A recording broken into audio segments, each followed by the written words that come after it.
Greetings, my friends. I want to thank you all for subscribing to this channel. If you are a subscriber, please check to make sure that you are still subscribed because YouTube unsubscribes people every day.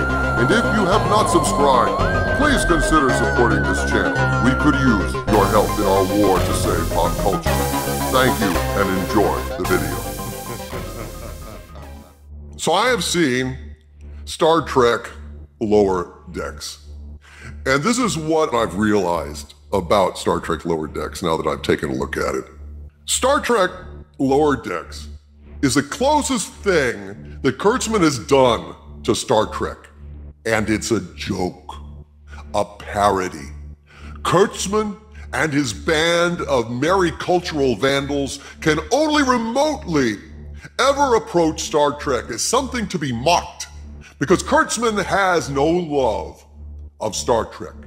And it only looks like Star Trek, but in reality, Star Trek Lower Decks is every bit as offensive to Star Trek philosophy and canon as anything Kurtzman has done.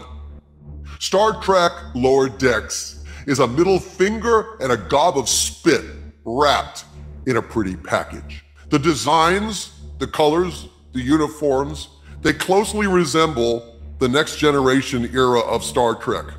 But all of those things are just mere trappings for this misbegotten bastardization to mock and belittle the Star Trek that we love.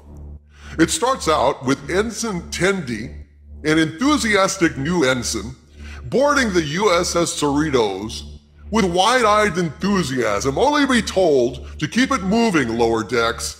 She was out there gawking, looking around in wide-eyed wonder. Keep it moving, Lower Decks. Lower Decks was an insult, you see. A jaded and bored officer addressing an optimistic new ensign with contempt. So isn't that wonderful? A lack of respect for fellow officers, segregation, as it turns out, between the upper and the lower decks, mean-spirited and completely antithetical to Roddenberry's optimism. Forget about loving your fellow beings in this universe. These Kurtzmanized assholes can't even love their fellow crewmates. At one point, one of the characters says, I love science, it's so science-y. And once again, this is Kurtzman spitting in the face of fans. Remember Pseudo Spock on Star Trek Disgracery saying with a straight face, I like science. Yeah. Kurtzman and his comedy crew knew that little gem didn't go over well with fans. And so what do? They use it here again, rubbing our faces in it because they think we're toxic. They have no regard for fans or for Star Trek. And so they're shoving our faces in the fact that they have learned nothing, sticking our faces in what they have done. Like you shove the snout of a dog into his own poop on the floor saying, bad dog. As if our love of Star Trek is a crime, something that we must be scolded for. Kurtzman is teaching us a lesson. Shut up, don't complain. When Kurtzman poops on your canon, you'll take it and like it, see? Like a good dog. I can't believe the people that I've been hearing online and on Twitter saying, oh, it wasn't so bad. Oh, you know, it was okay. No, it's not okay. It's not remotely okay. This is something that is every bit as antithetical to what Star Trek represents as Star Trek Discovery or Picard. This thing is an insult wrapped in a pretty package. Some people are being fooled. Doomcock cannot be fooled. So how are the characters, you ask? Well, the Mikey Spock clone, and there is a Mikey Spock clone. You've seen her on the posters and you've seen her in the trailer. She's the one that's laughing and mocking and jumping all over the white male. Well, the Mikey Spock clone in this thing is hyperactive, know-it-all, Mary Sue-ish, and wouldn't know a laugh if it crawled up her ass, died, and ejected itself as laughing gas. She has nothing but contempt for officers, for the command structure, for the bridge, for the mission, for the warp core. Basically, Mikey Spock without the haircut that makes her look like a fucking Slim Jim.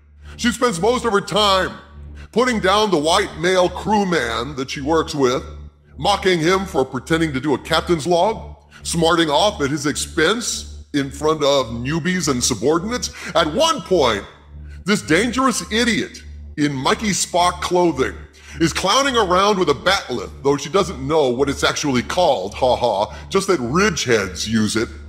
And she mock attacks this poor guy and slices his leg open. Yeah, again, just like Mikey Spock.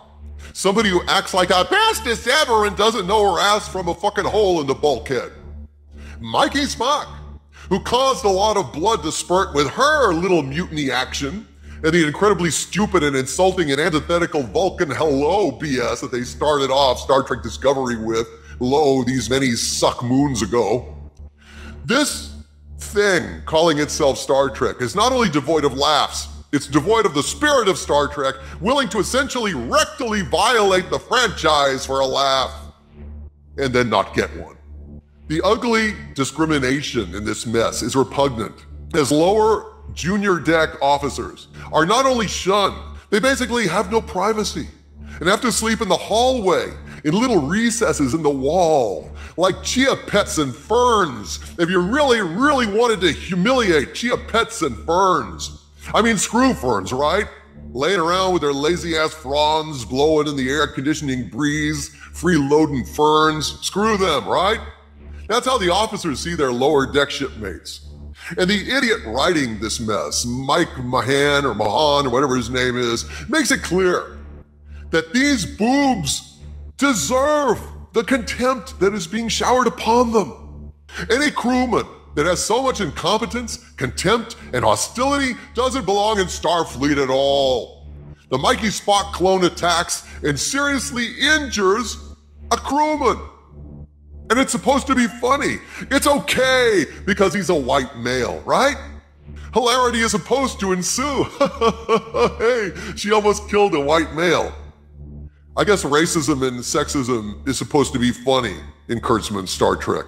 This show is basically a less stupid version of Star Trek Discovery in that the Mikey Spock substitute's reason for being is to A, be a smart-ass know-it-all, B, to put down everyone else, and C, to be a living refutation of everything Roddenberry stood for. The poor white guy that is her counterpart on this show can't say anything or do anything without Maki Spock mocking, contradicting, and interrupting him. Yes, that is what I've decided her name is going to be from now on, Maki Spock.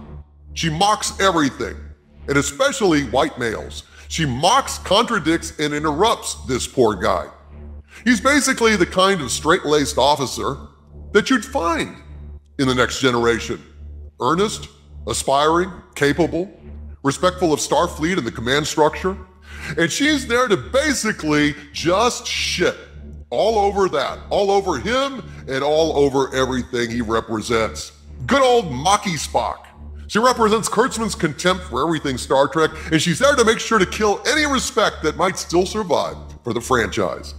Maki Spock really is Mikey Spock in shit's clothing. I'm telling you folks, I mean, it's exactly Mikey Spock.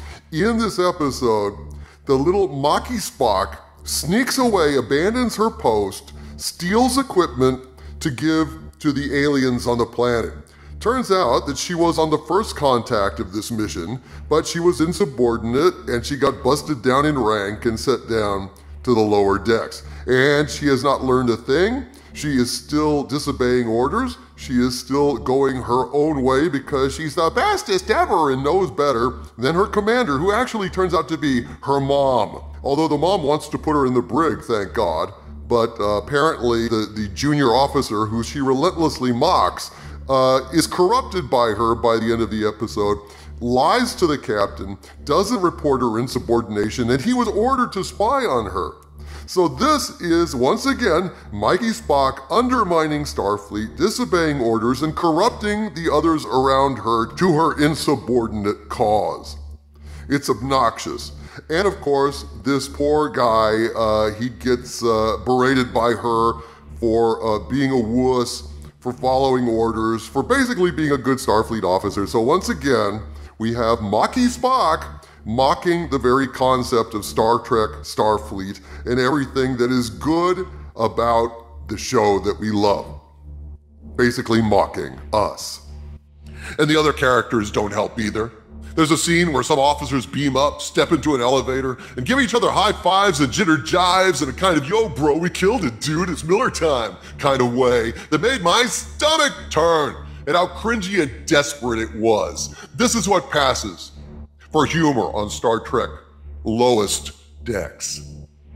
Other sad attempts at humor involved a short-circuiting cyborg, because, you know, Starfleet is so incompetent now that they do brain surgery on crewmen in a half-assed way where he can short-circuit, and nobody seems to give a shit.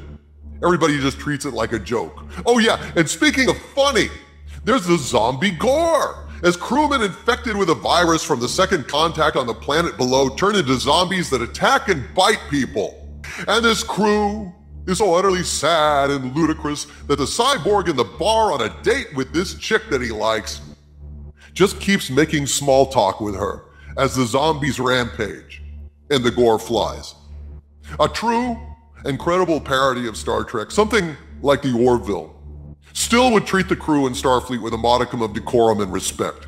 The humor would lie in the ludicrous things that happen to the crew, the strange situations, the weird, bizarre juxtapositions of expected things and funny things. But the humor would not come from the crew itself, being laughable, incompetent, and moronic. Essentially, Star Trek Lower Decks is willing to sacrifice anything on the altar of humor, and then they can't even find the humor. I didn't laugh once during this sad little exercise in canon corruption and franchise necrophilia. I wasn't bored, but I was outraged and exasperated that once again, true to form, Kurtzman has destroyed Star Trek from another angle. It is mockery without humor. It is parody without love. It is laughing at Star Trek and its fans, saying, lighten up, it's only a stupid TV show. Look how easily we can turn it into shit. And they do. That's exactly what they do. Just like Star Trek Discovery and Picard, it has gore, violence, nudity, vulgarity, class discrimination. In short, it unravels Roddenberry's universe like a roll of toilet paper, wipes its ass with it, and flushes it. Star Trek Lower Decks was the last hope for anything remotely resembling Star Trek from CBS. And that hope is gone with the broken wind. From the center of the earth, this is Dictor Van Doomcock bidding you all, my friends, stay angry.